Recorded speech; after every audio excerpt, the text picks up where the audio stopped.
सहाबा-ए-किराम रज़ियल्लाहु ताला अन्हुम के रोकने के बावजूद हज़रत हुसैन मैदान करबला में क्यों गए?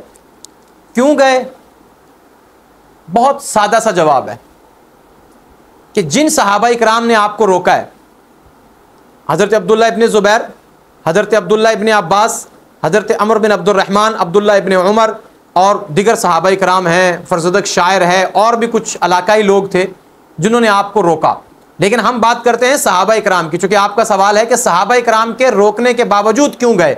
वो इसलिए गए कि उन्हें कूफियों ने ख़त लिखे थे, उन्हें कूफियों ने वास्ते दिए थे, उन्हें इराकियों ने मिन्नतें तरले करके बुलाया था। इन तमाम रोकने वाले सहाबा को किसी ने ख़त नहीं लिखा था, इसलिए ये नहीं गए। और ये नवासा रसूल हैं, जब इनके पास इतने ख़त आए हैं तो इन पर लाजिम हो गया था जाना।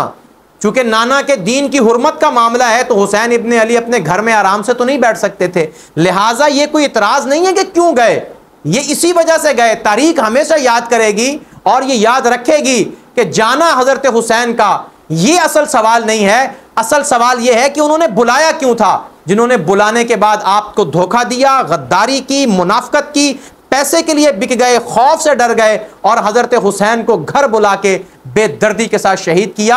असल सवाल यह है कि वो बुलाने वाले कौन थे, क्यों बुलाया और क्यों साथ नहीं दिया।